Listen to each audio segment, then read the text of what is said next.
Ilahi anta maqsudi wa ridhaka matlubi a'tini mahabbatan wa ma'rifatan. Bismillahirrahmanirrahim.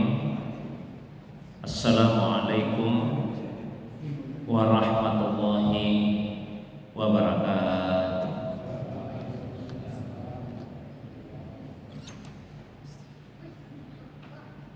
Alhamdulillahilladzi anzala sakinata fi qulubil mu'minin liyazdadu imanan ma'a imanihim walillahi junudus samawati wal ard wa kana Allahu aliman hakima.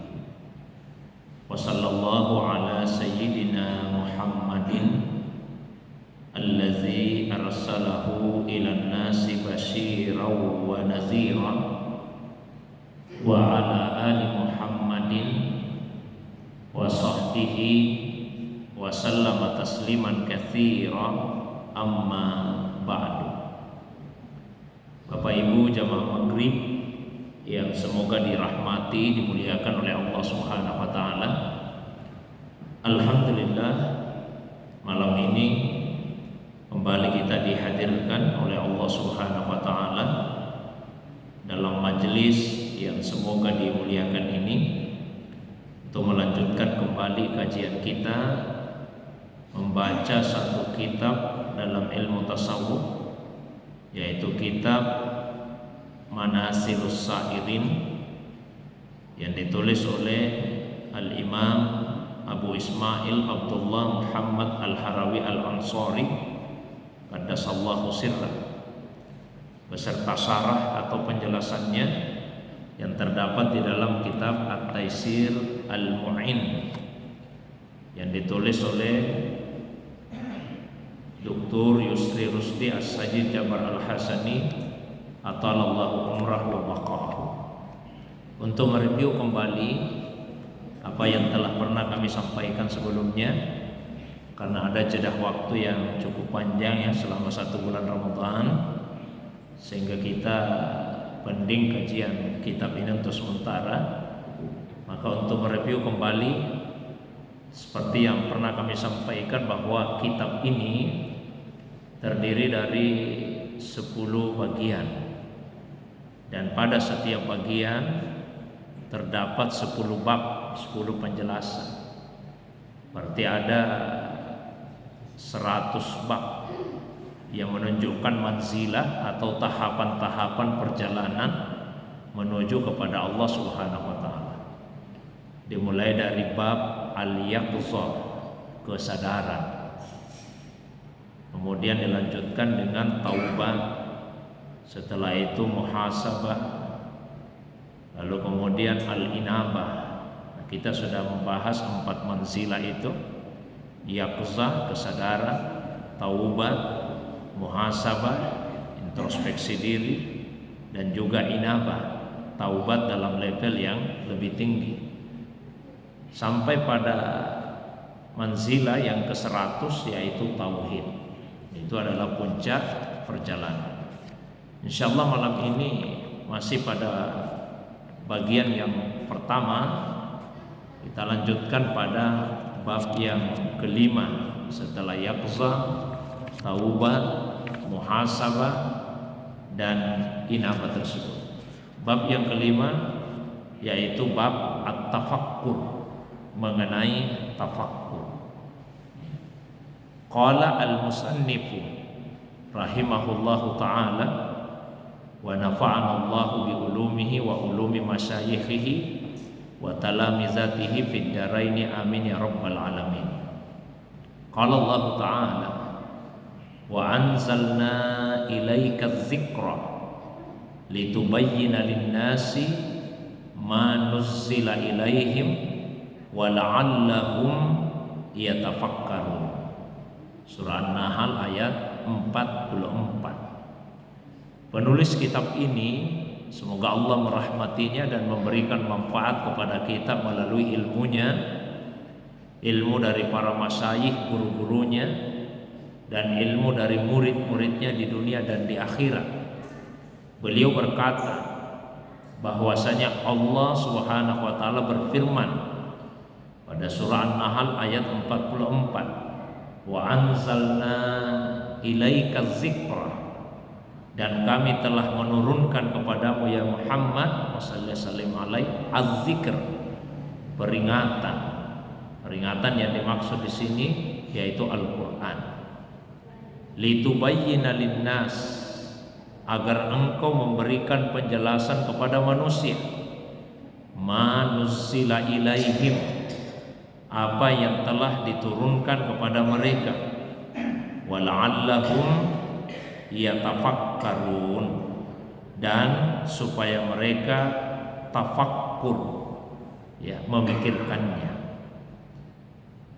Ayat ini dijadikan pijakan awal oleh penulis kitab ini dalam membahas tentang tafakkur. Di dalam ayat tersebut Allah SWT berfirman, kami telah menurunkan kepadamu ya Muhammad az-zikr, peringatan. Al-Quran itu punya banyak nama yang menunjukkan sifat-sifat dan keutamaannya. Salah satunya az-zikr, karena fungsi dari Al-Quran adalah peringatan. Ada ulama kita yang membagi peringatan dari Allah itu menjadi dua macam. Yang pertama, wa'izun natiq, peringatan yang bersuara, dan yang kedua wa'izun samit, peringatan yang diam. Ada juga ulama yang membagi tiga. Peringatan pertama yang bersuara, peringatan kedua yang selalu mengajak kita berinteraksi, dan yang ketiga peringatan yang diam tanpa ada suaranya. Peringatan Allah yang bersuara itu Al-Quran. Jadi ketika Al-Quran dibacakan, kita dengar suaranya, maka itu salah satu bentuk peringatan Allah kepada kita manusia. Fadzakir bil Quran may yakhafu wa'id. Maka ingatkan manusia dengan menggunakan Al-Quran jika mereka benar-benar takut akan ancaman Allah Subhanahu wa taala. Adapun peringatan Allah yang selalu mengajak kita berinteraksi, semua peristiwa yang terjadi di alam semesta ini.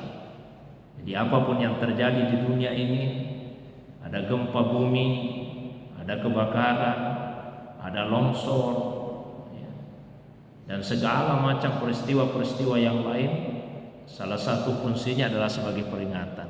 Kul siru fil ardi fanzuru kaifa kana akibatul mukazzibin.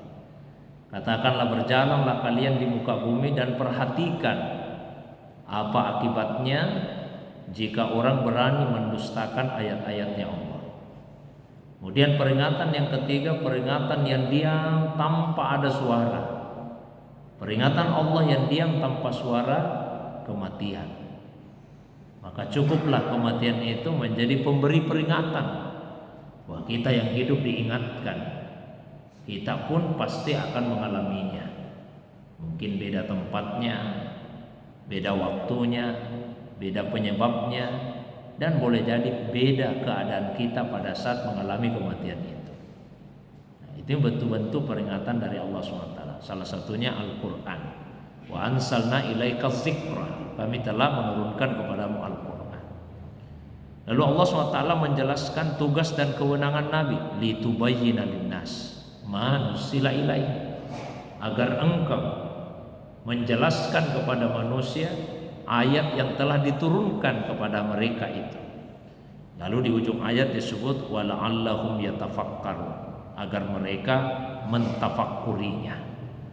Nah, pensyarah kitab ini menuliskan, yattadihu min hazihil ayatil karimati anna bayanan nabiyyi sallallahu alaihi wa alihi wasallam huwa allazi yuaddi ila tafakkur fala nasilu li martabati tafakkur illa min khilali sunnatil mustafa sallallahu alaihi wa alihi wasallam. Waliza fa inna man arada ay yaktafiya bil qur'ani wahda ma'a ihmalis sunnati bihujjati anna fiha dha'if wal mawdu' wa yusammuna anfusahum al-qur'aniyyin kaduhurimu min hadzal bab allazi huwa daruriyun fi safarin nafsil ammarati lil wusuli ila lawamati fa hadza tahzirun liman angkara sunnata liman kana minhum lahu qalbun aw al-qasam aw huwa sahih. Jelaslah dari ayat ini, jelas dari ayat ini, ayat yang mulia ini, bahwasanya yang mendorong kita untuk tafakkur itu adalah penjelasan Nabi terhadap Al-Quran. Karena Allah mengatakan, kami turunkan peringatan yaitu Al-Quran supaya engkau jelaskan dan agar mereka mentafakkurinya. Jadi urutan-urutannya, Al-Quran turun, Nabi jelaskan, lalu manusia kemudian tafakkur. Jadi yang mendorong untuk tafakkur itu adalah penjelasan Nabi Sallallahu Alaihi Wasallam. Maka kita ini umatnya Rasulullah SAW tidak akan pernah sampai kepada martabat tafakkur, tingkatan tafakkur, kecuali melalui sunnah Nabi Sallallahu Alaihi Wasallam. Harus melalui sunnah Nabi Sallallahu Alaihi Wasallam. Oleh karena itu, siapa saja yang ingin mencukupkan dirinya dengan Al-Quran dan mengabaikan sunnah, di antaranya karena ada yang beralasan, oh hadis itu kan ada yang sahih, tapi ada juga yang dhaif, ada yang lemah, bahkan ada yang modhu, ada yang palsu. Maka kita tidak usah menggunakan hadis, cukuplah bagi kita Al-Quran. Apalagi disebutkan di dalam Al-Quran bahwa ma farratna fil kitabi min syai', tidak ada yang kami luputkan, yang kami alpakan di dalam Al-Quran, di dalam Alkitab. Juga disebutkan bahwa Al-Quran itu tibyanan likulli syai', penjelasan bagi segala sesuatu. Ini ayatnya benar, tapi mesti dipahami bahwa Al-Quran itu menjelaskan segala sesuatu secara global, tidak secara terperinci. Nah, disitulah kemudian datang hadis yang menjelaskan Al-Quran dengan beragam penjelasan. Ada yang disebut bayan taukid atau bayan takrir, penjelasan yang sifatnya menguatkan. Allah sudah memerintahkan kita di dalam Al-Quran untuk salat, Nabi memerintahkan lagi untuk salat di dalam hadis. Itu penguat. Ada bayan tafsil, penjelasan yang sifatnya merinci. Al-Quran menyuruh kita salat, tapi tidak dirinci tata caranya. Nabi yang menjelaskan rinciannya di dalam hadis, itu bayan tafsil. Ada yang disebut dengan bayan takhsis, penjelasan yang bersifat menghususkan. Di Al-Quran disebutkan bahwa anak mewarisi harta orang tuanya yang meninggal. Nah, di hadis kemudian ada penghususannya, tidak semua anak mewarisi. Anak yang kafir tidak bisa mewarisi. Anak yang membunuh orang tua tidak bisa mewarisi. Ini bayan takhsis. Ada yang disebut bayan taqyid, penjelasan yang bersifat membatasi. Di Quran disebutkan kalau ada orang yang mencuri dipotong tangannya, tapi tidak ada pembatasnya. Tangan yang mana yang dipotong dan di bagian apa? Karena mulai dari ujung jari sampai di bahu kita ini tangan namanya. Nah, di bagian mana yang dipotong? Di hadislah yang kemudian ada pembatasannya, bahwa yang dipotong itu pada bagian pergelangannya. Itu namanya bayan taqyid. Jadi tidak bisa kita hanya berpegang kepada Al-Quran lalu mengabaikan sunnah Nabi SAW hanya karena alasan oh ada hadis yang dhaif, ada yang palsu. Nah, itu tugasnya ulama hadis, memisahkan yang mana yang dhaif, yang mana yang palsu, yang mana yang sahih, yang mana yang hasan. Itu tugas para ulama. Dan di dalam tubuh kaum muslimin memang ada kelompok seperti itu. Oh, di Mesir namanya Qur'aniyin. Mereka yang membatasi diri dengan Al-Quran saja, disebut dengan Qur'ani. Di Indonesia juga ada, Pak, kelompok ingkarus sunnah, kelompok yang mengingkari sunnah. Nah, orang yang seperti ini telah diharamkan dari bab tafakkur yang dimaksud di dalam Al-Quran surah An-Nahl. Karena sekali lagi urutan-urutannya Allah turunkan Al-Quran, Nabi menjelaskan, lalu manusia mentafakkuri Al-Quran melalui penjelasan Nabi Sallallahu Alaihi Wasallam tersebut. Nah, ini daruri sifatnya dalam perjalanan manusia dari nafsu ammarah menuju kepada nafsu lawwamah. Saya sudah pernah jelaskan 7 tingkatan nafsu. Yang paling rendah nafsu ammarah, naik ke lawwamah. Ya, Kemudian setelah itu naik ke mulhamah, naik ke mutmainnah, naik ke rodiyah, ke mardiyah sampai ke kamilah. Ayat ini sekaligus peringatan bagi mereka yang mengingkari sunnah. Summa qala al-musannif i'lam anna tafakkura dalam musul basira li istidrakil bugiyah. Kemudian penulis kitab ini berkata, ketahuilah tafakkur itu adalah memfungsikan basirah untuk bisa menangkap, memahami apa yang menjadi tujuan kita, ya, menjadi tujuan kita. Apa yang dimaksud dengan basirah? Allah SWT memberikan kepada kita penglihatan untuk melihat benda-benda yang zahir, yang nampak. Itulah yang disebut dengan basar. Indonesianya mata, mata kepala. Jadi basar ini hanya melihat yang zahir, benda-benda yang nampak saja, yang kelihatan. Tapi mata kita ini tidak bisa melihat yang batin, yang tersembunyi. Yang bisa dilihat oleh basar yang nampak saja, yang kelihatan. Kita bisa melihat gelas ini, melihat meja, melihat kitab, melihat HP, melihat masjid yang kelihatan. Tapi basar kita tidak bisa melihat yang tersembunyi, yang batin, yang ada di balik yang zahir itu.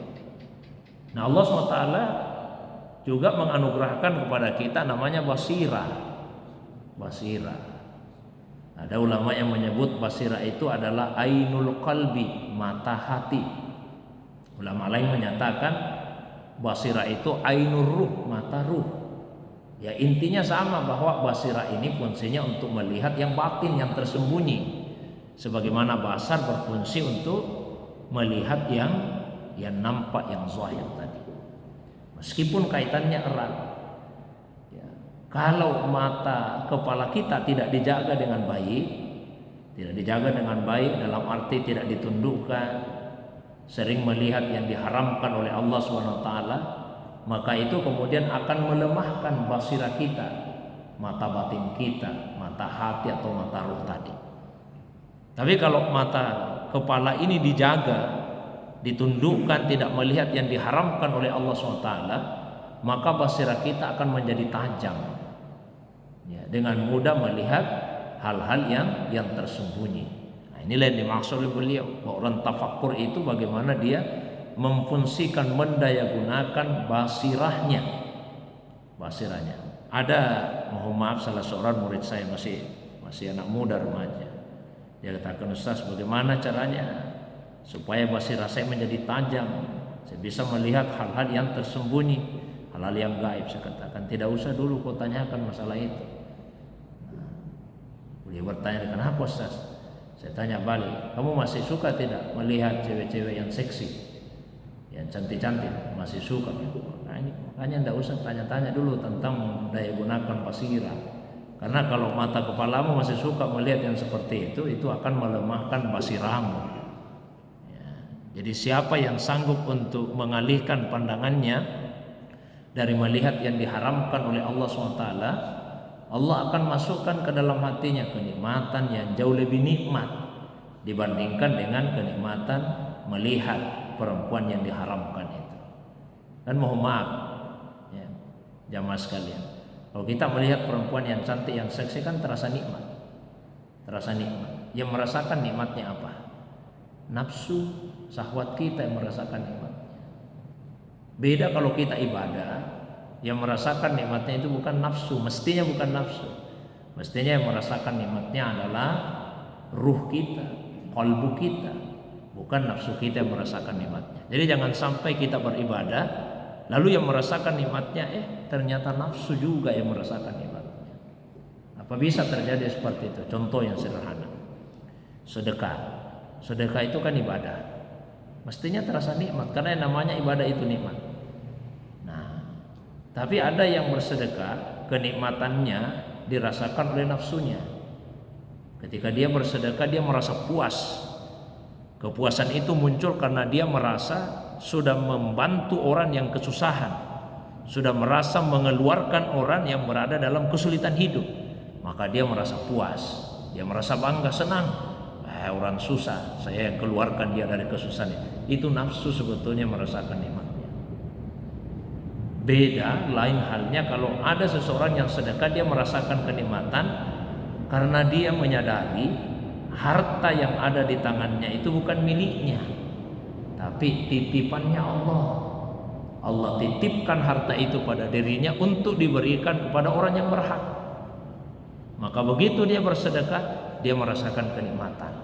Bukan karena merasa telah mengeluarkan orang dari kesulitan, dari kesusahan hidup, tapi karena dia telah mampu untuk menunaikan amanah dari Allah Subhanahu wa taala. Nah, itu kenikmatan hati, kenikmatan ruh. Orang salat, Pak, bisa nikmatnya dirasakan nafsunya. Banyak sekali itu kalau kita salat di masjid Babul Jannah misalnya. Nah, kenapa? Karpetnya harum, AC-nya sejuk lagi, masjidnya lapang, merdunya lagi suaranya Pak Imamnya, jadi enak kita rasa. Tunggu dulu. Terus bagaimana kalau kita salat di masjid yang tidak ada karpetnya atau tidak harum, yang AC-nya tidak sejuk, bahkan tidak punya AC, tidak ada kipas anginnya, yang mesinnya tidak lapang, yang suara imamnya tidak merdu, apa kemudian kita tidak merasakan nikmatnya salat itu? Nah, ini bahayanya kalau nafsu merasakan nikmatnya ibadah. Ya mesti kalbu kita yang merasakan kenikmatan itu. Nah, supaya basirah itu tajam, maka sekali lagi salah satu caranya adalah dengan menjaga basar kita, menjaga mata kepala kita. Wal muslimuna qamat hadaratuhum wa ma'arifuhum ala annal fikra qabla al amal. Wal fikru la budda an yakuna ma'az zikri wal ilmi. Fala budda an tata'allama wa tatafakkar summa ba'da zalika ta'amala hatta la tatasarrafa tandam. Dan orang-orang Islam itu hadarah mereka, peradaban mereka dan pengetahuan mereka dibangun di atas dasar berpikir dulu sebelum beramal. Nah, itu kita orang Islam, Pak, pikir sebelum beramal, sebelum bertindak pikirkan dulu. Dan berpikir itu disertai dengan zikir dan ilmu. Jadi fikir disertai zikir dan ilmu sebelum beramal. Maka tidak boleh tidak menjadi satu keharusan untuk tata alam, belajar dulu, wa tatafakkar, tafakkur dulu, summa ba'da zalika ta'mal. Setelah itu baru kita beramal. Hatta la tatasarrafa tandam, supaya kita tidak tergesa-gesa dalam beramal yang akhirnya nanti akan mendatangkan satu penyesalan. Nah, ini tentang tafakkur. Ada ayat yang lain yang juga sering dijadikan dasar ketika membahas tentang tafakkur. Surah Ali Imran 190-191. Inna fi khalqis samawati wal ard wa ikhtilafil laili wan nahar la ayatil liulil albab. Sesungguhnya pada penciptaan langit dan bumi, silih bergantinya malam dan siang, benar-benar terdapat tanda-tanda kekuasaan Allah bagi ulul albab yang punya kedalaman pikiran.